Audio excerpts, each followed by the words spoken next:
Lots going on. Trump has got his fourth indictment. He's one more, and he can do the John Cena. I know, right? I thought you were gonna do that. No, because right now he's at the Four Horsemen. Yeah, he got Arn Anderson, Ric Flair. That is the extent of my wrestling knowledge. I'm glad that I made a reference that you could understand there. Yeah. Throw it back. So I kind of talked about it before. The 35, 36%. I've got so many thoughts on this. First of all, I laughed when the indictment came through. I was just laughing. I was like, this is hilarious. Right? This is hilarious. And I bet you money he's sitting around, running around Mar-a-Lago going, that bitch is going to put me in prison. Oh, yeah. 100%. But she's the racist. Just like Letitia James was, right? Oh, I loved it. How dare you bring charges against me and not be of the same race and gender that I am? Oh, and if you are, then you're obviously not from the same political party. Oh, and if you are, then you're a rhino. Oh. I think it's hilarious. I think it's phenomenal. Do I think that he'll go to trial before the election? Nah.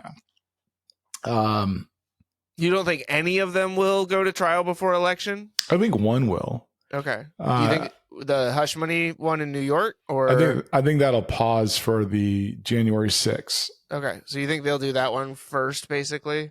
Mm-hmm. Okay. I could see the Manhattan DA like backing down. It's probably a good move. I don't think it's at all political, and like what's irritating me is the Republican talking point of two justice systems. I'm like, what are we talking about? Like, you mean between the rich and the poor, or black and white? No, between Donald Trump and everybody else in America. Oh, because that's it. He's on his own tier when it comes to the justice system because he's been treated so unfairly. It's arguably the most unfairly that any president has ever been treated in the history of presidents. That's a weak argument. The point, but it's the weakest argument that I could make. What's ironic, and if there are clips of McCarthy and Graham and Cruz. Madam Speaker, let me be clear. Last week's violent attack on the Capitol was undemocratic, un-American, and criminal. The President bears responsibility for Wednesday's attack on Congress by mob rioters. It was a violent insurrection for the purpose of trying to prevent the peaceful transfer of power after a legitimately certified election from one administration to the next. President Trump is practically and morally responsible for provoking the events of the day. All saying that in some words, or more or less, that Trump was wrong and we should let the courts decide. It wasn't something for Congress to decide to not impeach him. And when they get it, when the courts say we've got evidence to indict him, they're lost. This is not an impeachment in Congress along political party lines. Right. This isn't even a one-sided, where all of the witnesses and people testifying against Trump are Democrats, right? Like in Georgia in particular, you have Brad Raffensperger, who's come out repeatedly and been like, no, that is wrong. You've got the guy that was, I can't remember who it was, the election official. Like, you've got all of these people basically who are card-carrying Republicans who are willing to testify in court that this man broke the law or like in support of this man having broken the law, basically. That's where I like.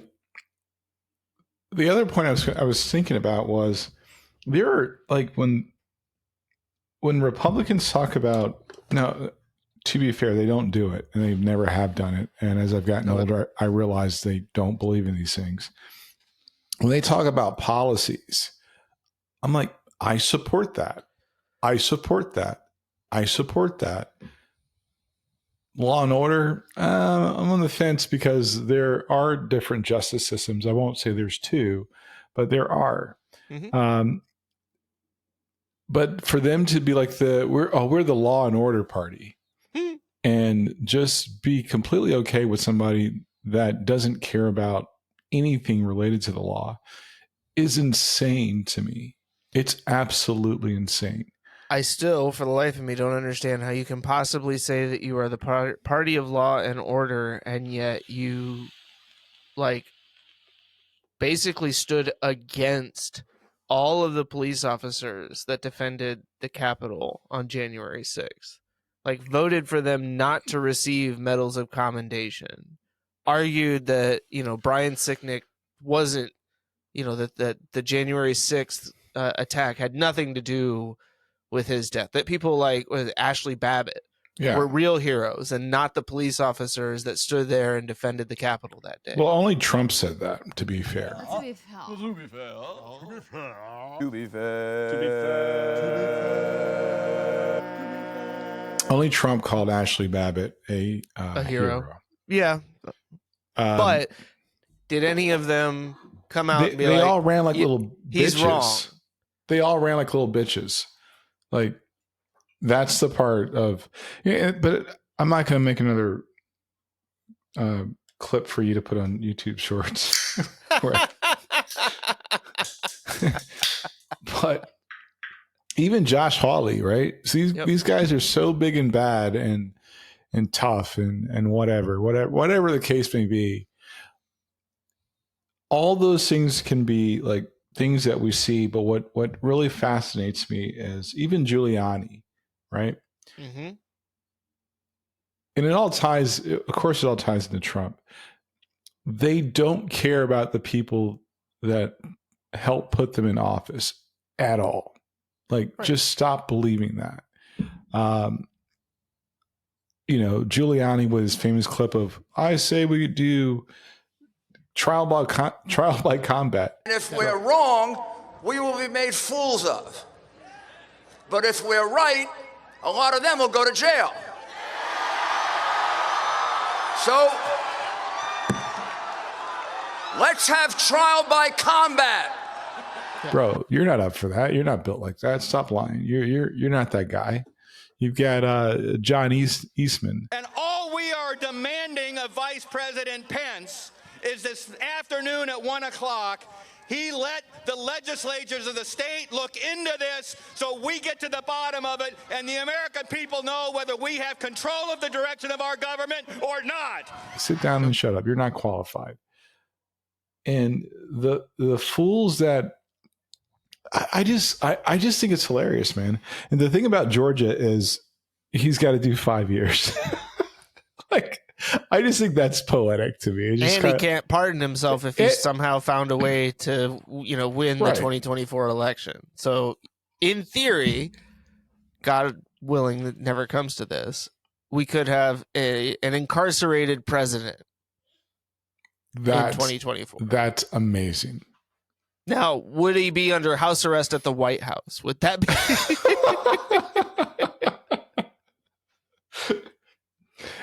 All of those things make me laugh. It's like you just paint some black vertical stripes on the outside of the White House, or the horizontal, I guess, to make it look like it.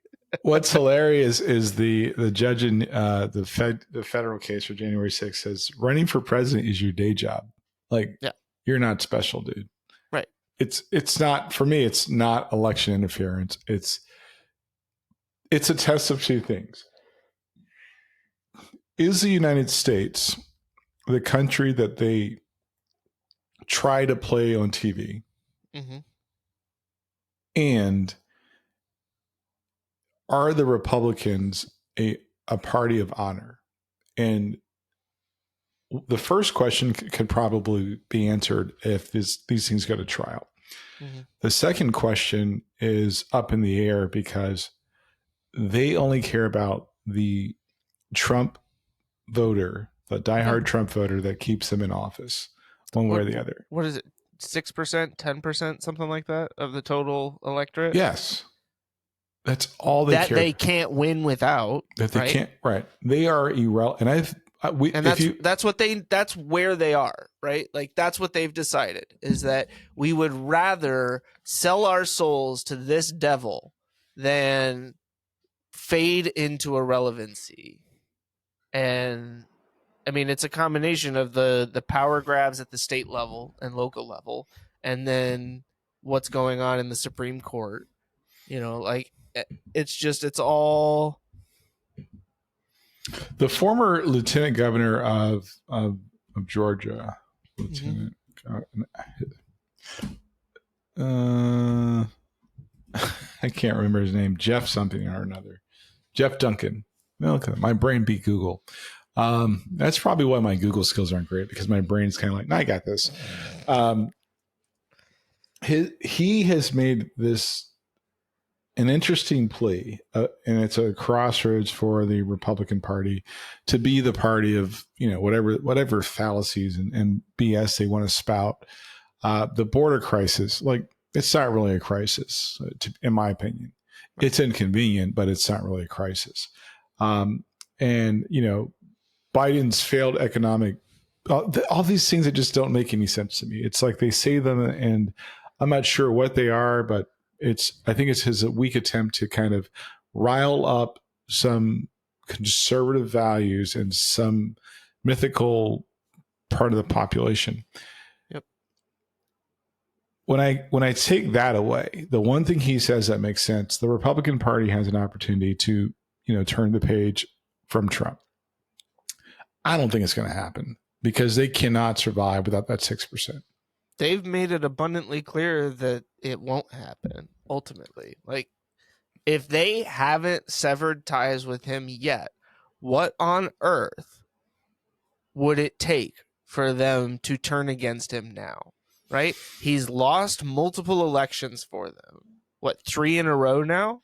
I don't think he's but that's he's right. Not the reason for them losing elections, like at that level. I don't believe that. But he's not helping them to win elections. How's that? Sure. Right. Well, I still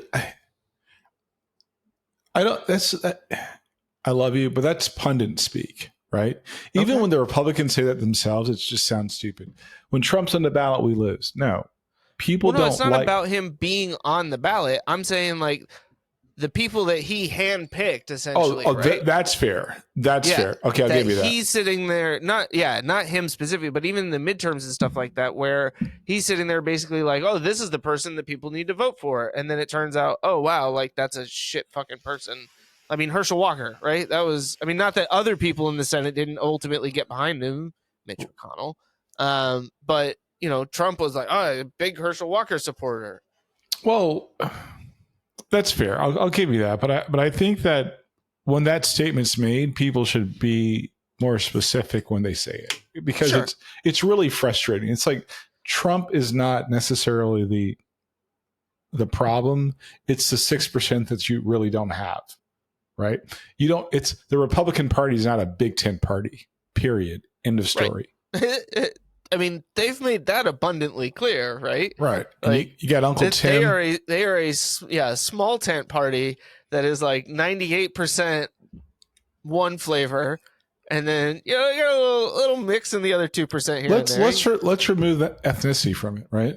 The stuff that they bring up as issues is not important to people. Right. It's just not. Like, I don't ever run around saying, like, man, you know, we should have a bill that says that transgender people shouldn't be able to use a bathroom. I've never waken up saying that. I mean, I'm very concerned about the 1 to 2 trans women athletes that might want to compete in sports in the next like 10 years, you know. with women. That's very concerning to me. So much so that I think we should dedicate entire legislative sessions to it. Yeah, I do not believe that I never sit around thinking about that. Right. Like, that's the whole thing that I just don't understand. It's fine for you to have your own personal opinion on that stuff, right? But is it something that, like, the North Carolina state legislature should be spending time on, right? As opposed to a budget that's late? And we're a state that can't close session until the budget's balanced. Right. Wrong priority. I'm not on board with a lot of the transgendered, especially when it comes to sports. Like, I think that at some point there should be some serious conversations. Sure. At the association level, probably not at a legislative level. Yes. Let those associations, that these athletes, let them determine, please, and we'll move on. Exactly. We don't need a whole ass law to be governing what each association is allowed to do, essentially. Right. I think that's a waste of time. Did you also notice in the article that I sent you that it said that they only specified that transgender women were not allowed to play women's sports? Yeah. There's nothing saying that transgender men can't play male sports. Well, you know what's interesting, though? I had somebody tell me this, and I think it's kind of true. And the more I think about it, I think it's probably the problem. Most transgendered women that are doing things are white. And white guys have a history of misogyny. Well, that's fair. And this woman told me that their whole fight is misogynistic. And when she said that to me, I was like, oh my God, I never thought about that. A white woman told me that the trans white woman is nothing more than a misogynist in a dress, basically. Well, there's, we've talked about this a little bit before, but there's massive pushback from a lot of people, a lot of women, right? Yeah. Around the transgender movement, or, transgender rights and stuff like that. And this is where, you talked about it with sports. Like, yeah, I think a much bigger and deeper conversation ultimately needs to take place. This isn't something where you can just go, oh, I look at that and I can make a snap decision what's supposed to happen here. But I understand where some women are coming from, in that it feels like, people are essentially co-opting their experience because that's the way that they want to feel, or that's how they want to be addressed, but not having necessarily gone through everything that it means to be, in their minds, to be a woman up to that point. I don't know. I mean, again, like, it's a super nuanced conversation that is going to take a lot more time than we have us on a single podcast. But I think, as we've kind of identified, the ultimate issue here is that this is not something we're going to solve at the legislative level. Right, exactly. So why our legislatures at any point feel like this is where they need to be spending their time is beyond me. Because people like DeSantis, people like Ted Cruz. People like the Santas? That piece of shit. Every time you say his name, it always sounds like something else other than, like, Ron DeSantis.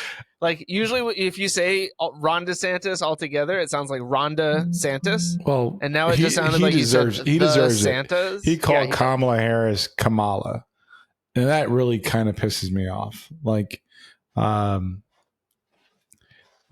I hear people, first of all, this chick's clear. This is Kamala.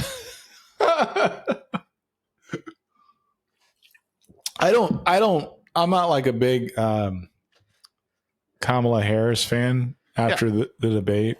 You also worked with them to oppose busing. And, there was a little girl in California who was part of the second class to integrate her public schools. and she was bused to school every day.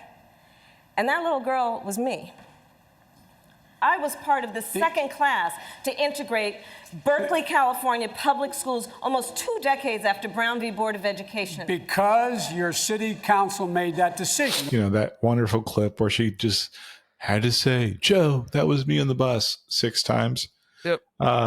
It wasn't 6, but it's in my mind. It just. I remember the episode after that aired when we recorded, and you were like, she just wouldn't let it go. Yeah. Just. And if she had, that would have been great, but she didn't. And that was what, for you, I remember you were just like, nope, I'm done. Yeah, I don't have time for that. I think we should have a level of dignity when we, like, even when we disagree. And sure, be passionate, you know, fight your points fervently, just do all the things, but with respect and dignity. Hey guys, thanks for watching this episode. In case you ignored my previous instructions, make sure to subscribe to the channel and hit that notification bell. Oh, and don't forget to tickle that little like button. And if you have something to say, you can drop it in the comment down below. We'll see you on the next one.